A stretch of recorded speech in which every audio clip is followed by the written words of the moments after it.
Live from ABC News, this is continuing coverage of Hurricane Michael. You are tuned to our special coverage of Hurricane Michael. I'm David Wright in New York, and we are following the eye of this hurricane as it moves past Panama City, just east of Panama City, bearing down on Tallahassee, Florida. Wind speeds currently 150 miles an hour in Tallahassee. That's where we find ABC's Victor Akendo. Victor, how's it going? Well, David, things are only getting worse here as Hurricane Michael quickly approaches. Just to give you an idea about what's going on here at our hotel, we are safe along this side where we are, but on the other side, some aluminum side paneling of the building has actually been ripped right off and come down, actually damaging a few of the cars out here in the parking lot. Throughout the rest of Tallahassee, there are several reports of downed trees. So you've got a lot of debris right now blocking off a lot of streets. So that is why emergency officials, the county, everyone here is urging folks to absolutely stay off the streets and shelter in place until Hurricane Michael completely passes through Tallahassee.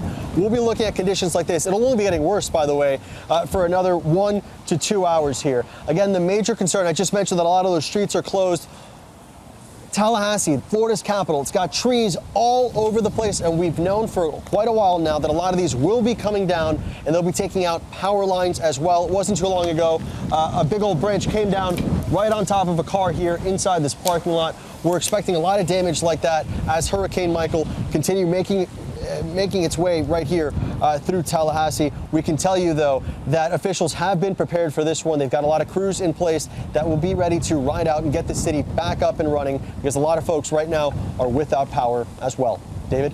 Victor, I'm not sure I understand the track of this storm quite correctly, but if I do understand it correctly, it looks like it'll pass just to the left of Tallahassee, just to the west of Tallahassee, I should say.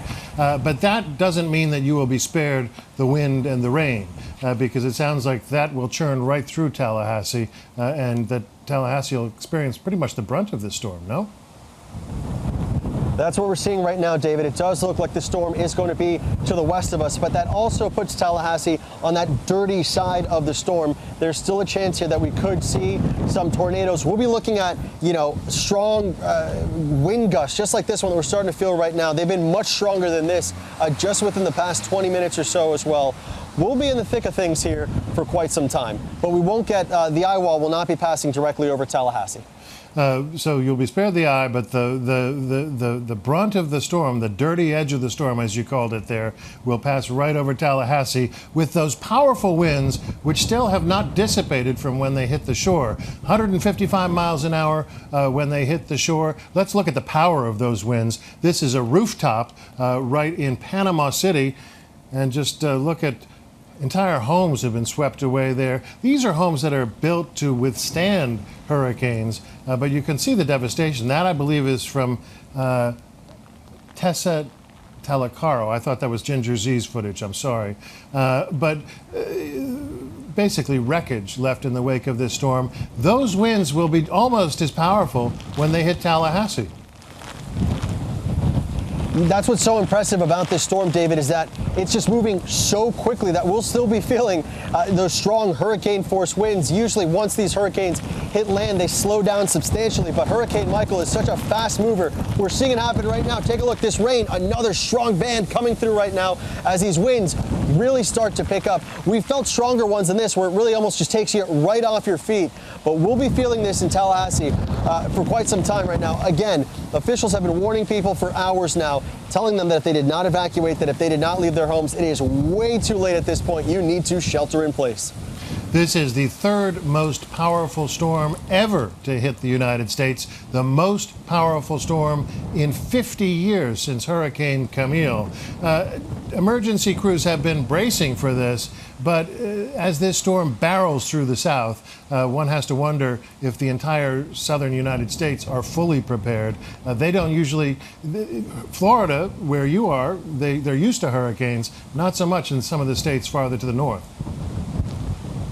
That's right, David. But just to give you an idea of what officials are saying about this storm hitting Tallahassee, they, in a press conference, recently said that Tallahassee has not seen a storm like this in more than 100 years. Now, we got to Tallahassee yesterday afternoon. We drove through much of this town, and we've got to tell you, it didn't feel like a city that was on edge, a city that felt like there was an incoming powerful storm like this one.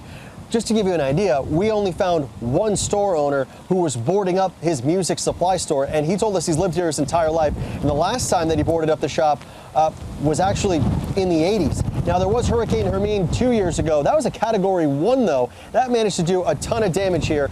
Obviously, Hurricane Michael, a much different beast.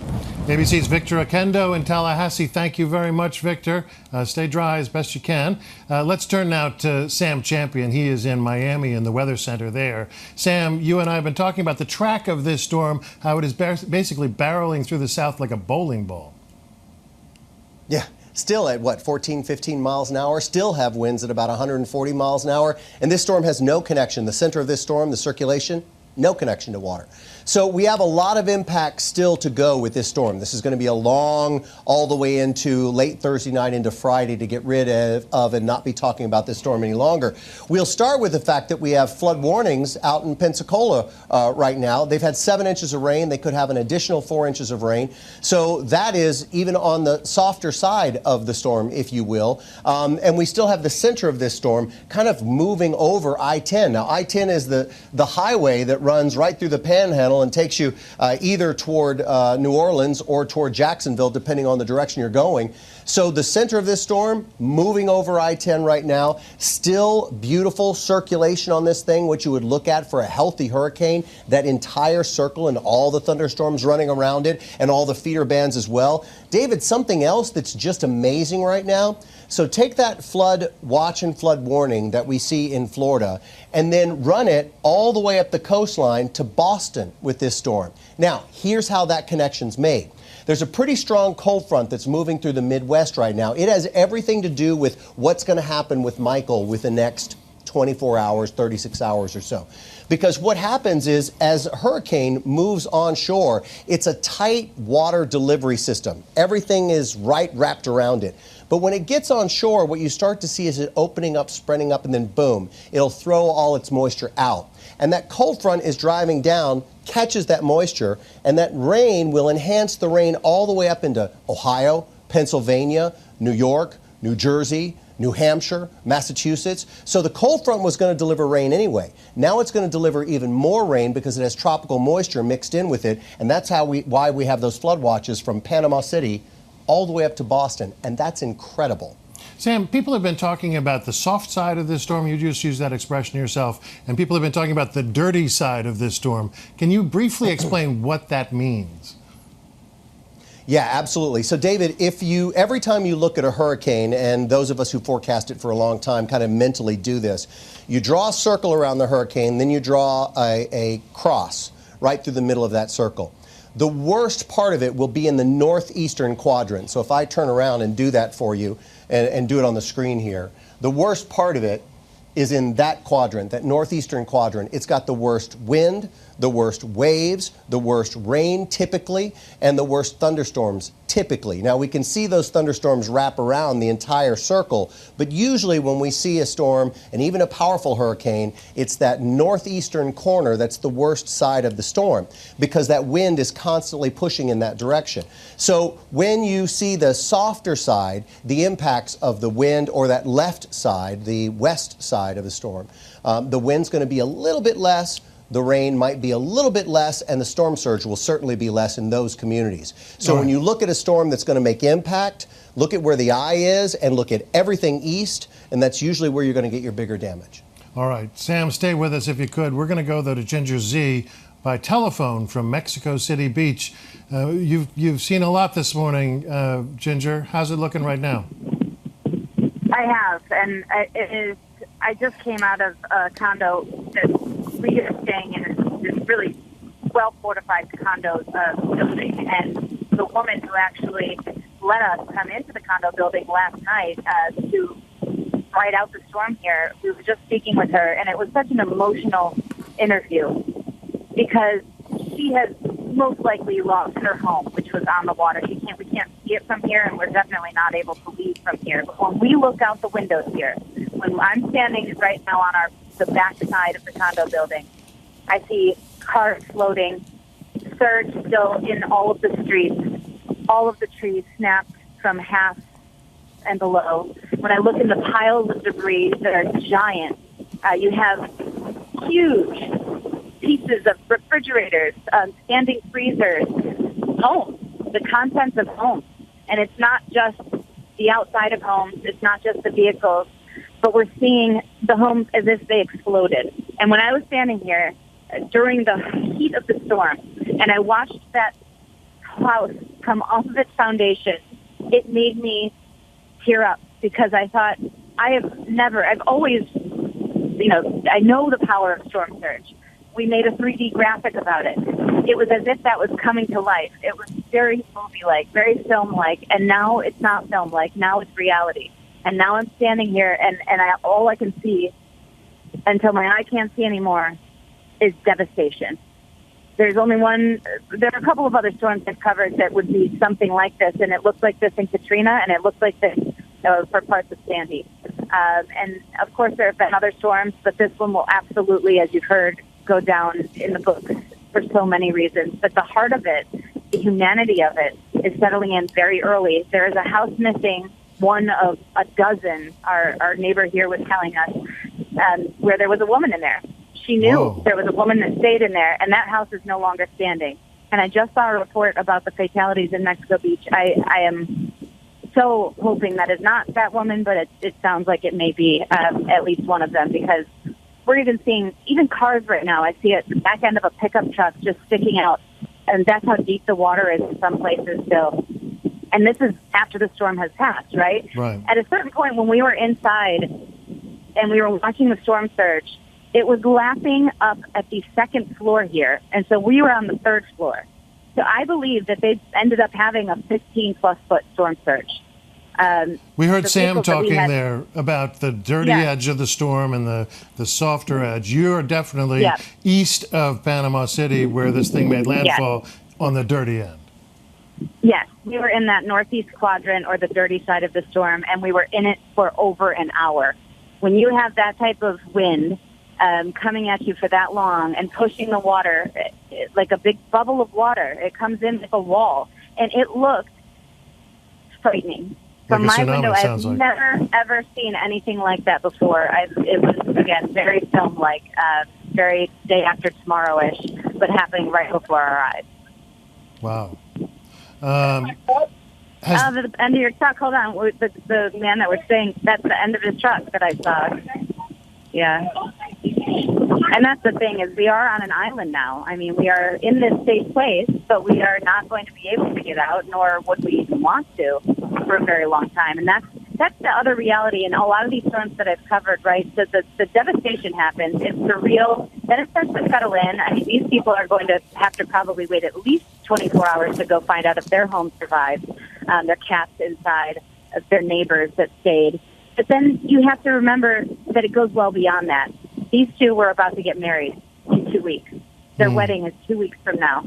And she had her dress in the house. She has all of the parties. And everyone was supposed to come here. This is a beautiful place that people cherish and celebrate. And now it really does look very much like a wasteland. I mean, you remember back to Hurricane Katrina, where the storm itself was simply Act One. The succeeding acts were all of the hardships that followed. It sounds like we may expect, under very different circumstances, but may expect some of the same outcomes in this case. Yeah, and it's so unfortunate to see already, because a lot of times it takes a little while to get to that human part, and I end up, as a scientist, I already looked at the water line. I already start to take into effect, how high was the surge? What was the top wind speed? I haven't checked any of that, because we were a part of it now. And you get a real feel for what these people are going through. And then putting myself in their place of not knowing, of having no idea if their neighbors are alive. I can tell you right now, when I see the shambles, that I just moved over a little farther, it is just, I mean, those are definitely what were homes. And it's twice as many as I saw earlier. It's just unbelievable. It is very easy to get caught up in the drama of the pictures of the wind ripping the tops off of buildings and buzzing through palm trees as we see there. But as you're very right to point out that the human toll is really the real story here. Let's turn, thank you so much, Ginger. I want to let you get a breather, and we'll turn to Kenneth Moten. He is at FEMA headquarters. Kenneth, what are you hearing there about where this storm is headed next?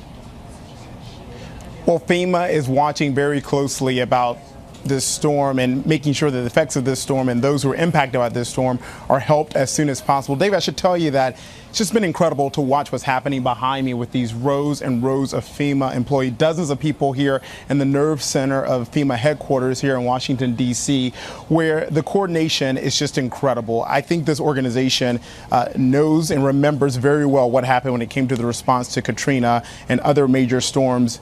And since then, the coordination efforts has just been incredible with FEMA working with a number of federal agencies and NOAA as well to make sure that they have real-time response and making sure that they are talking with state and local officials. And so inside this room right here, inside this nerve center, I can't, and if you're wondering why I can't really show you or zoom into a lot of the monitors, that's because they've asked us not to, because these folks here behind me are doing some very important work. And number one, we want to make sure that we're not impacting that or interfering with that as well. But I can tell you that they've got a number of monitors that are up inside this room that have up certain news networks as well to make sure that they're monitoring to see what those cameras are seeing. So they've got a network of TVs watching the networks. We've also seen a number of monitors that have data up, talks about stating what resources are where to really help states like Florida, Georgia, Alabama, into the Carolinas that are really going to feel the impacts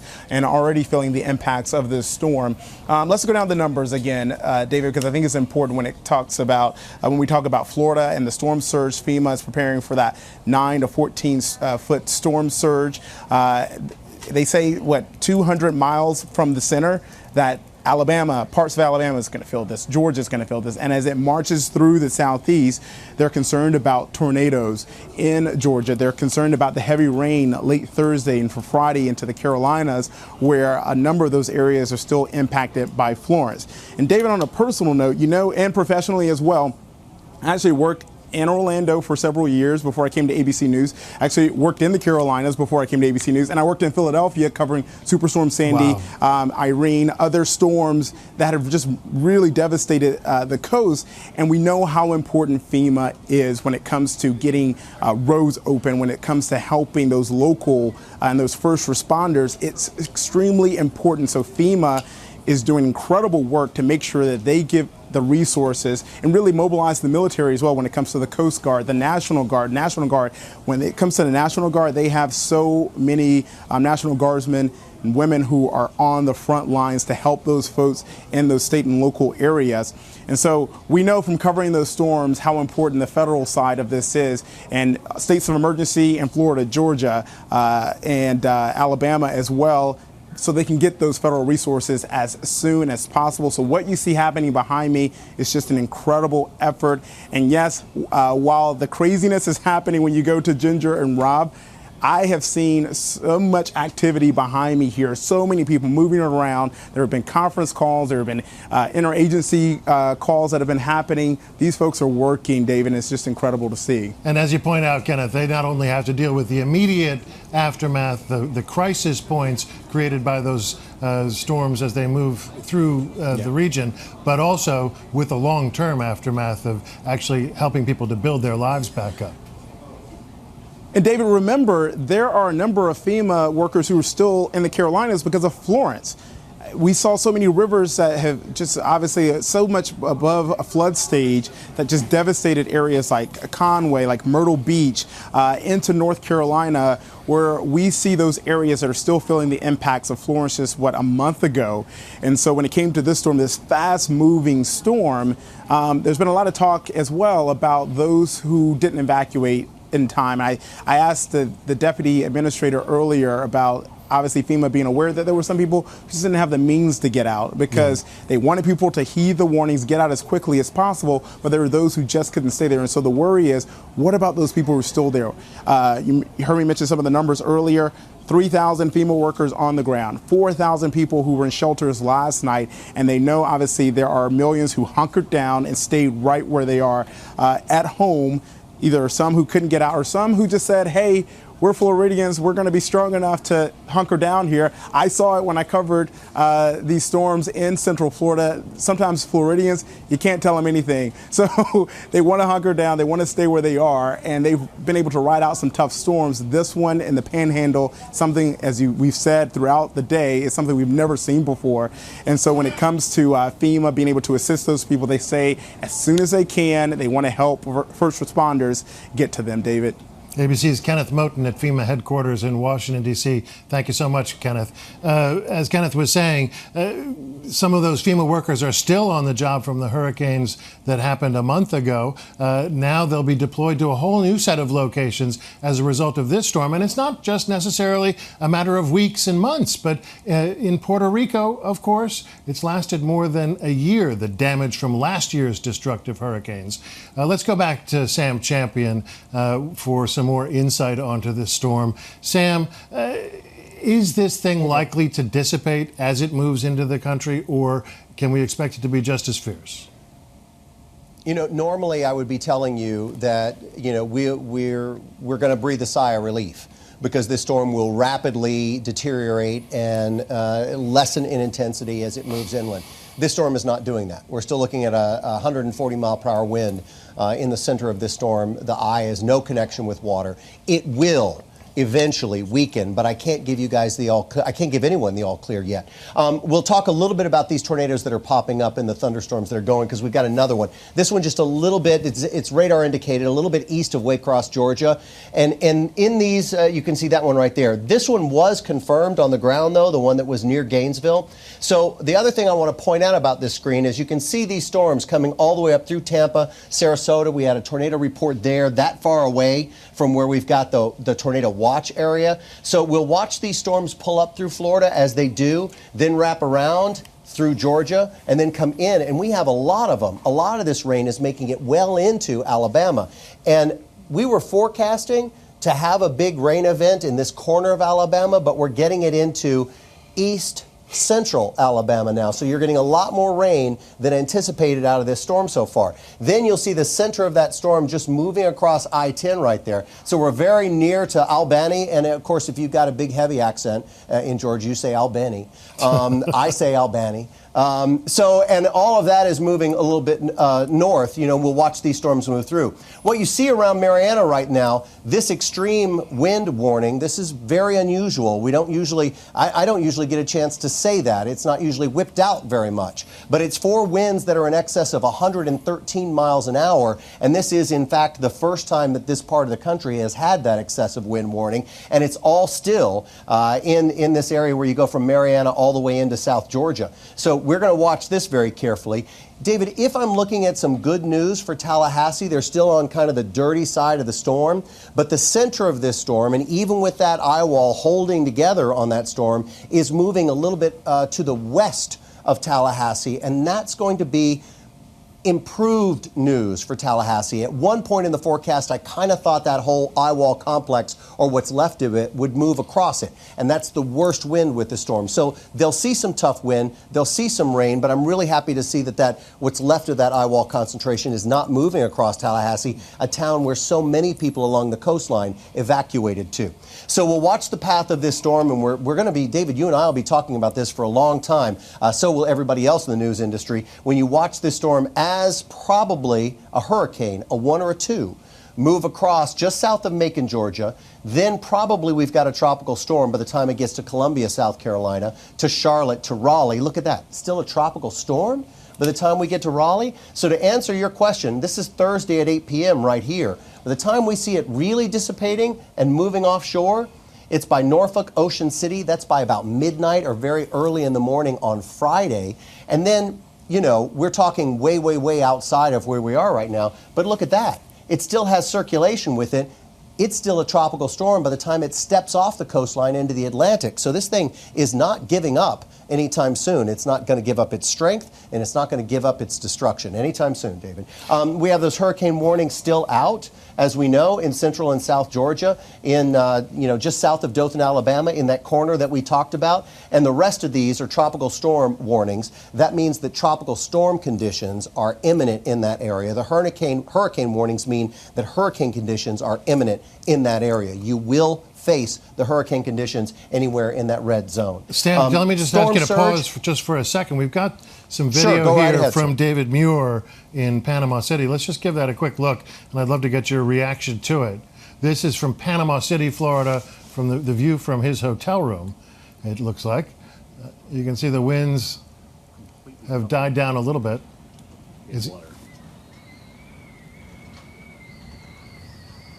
Yeah, look at what's stuck on the glass there. You know, you really know that you're in that blender of a storm when you see that debris stuck onto the glass of the windows and not going anywhere. It's incredible. I think David is talking there. It looks like a short film loop, so let's give him a chance to narrate what we're seeing here. Actually see just the stunning amount of damage. I mean, it's almost apocalyptic.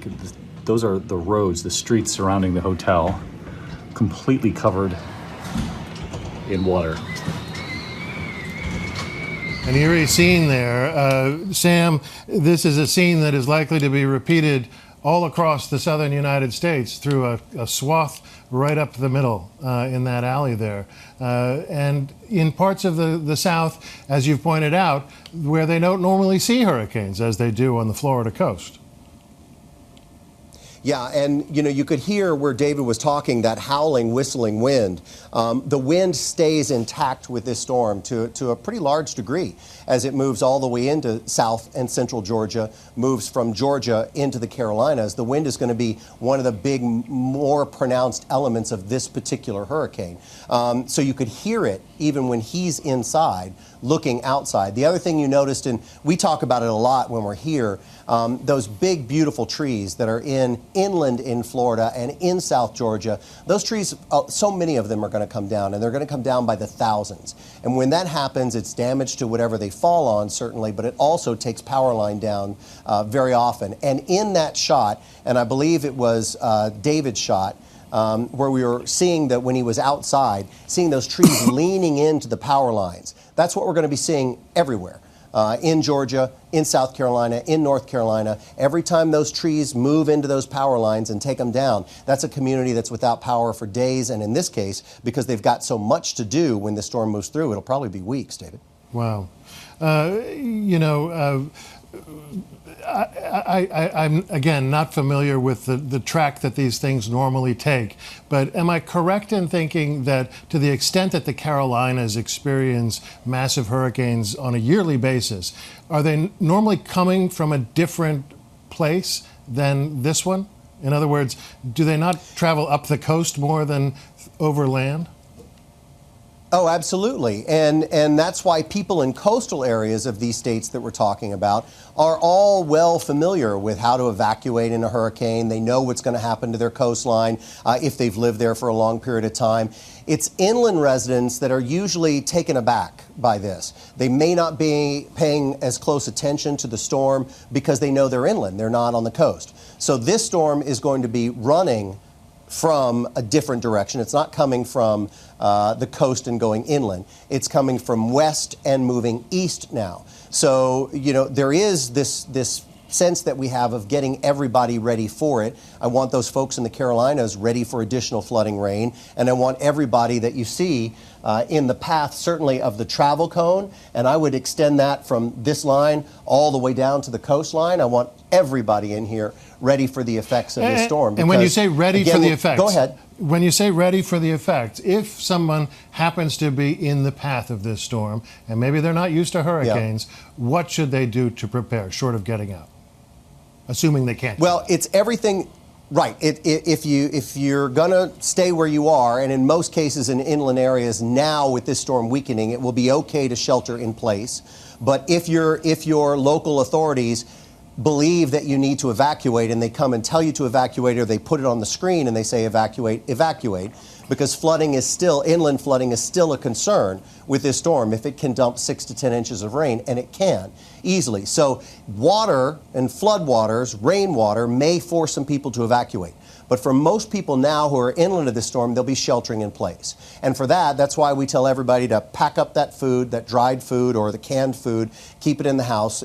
People in these areas should have a pantry ready to go for storms, because any garden variety thunderstorm can take power down. This will be long lasting. So you need to have a water supply, and that's normally about a gallon of water per person for a day. You know, you have to think about that. The dried food, the batteries, the way to charge your phone, all of that. So I want everybody thinking of that. And the other thing I need them, we like you having a weather radio, we like you having your cell phone and being able to look at it, because if a warning comes out on one of these thunderstorms, like a tornado warning, that is something that no one's really thinking about.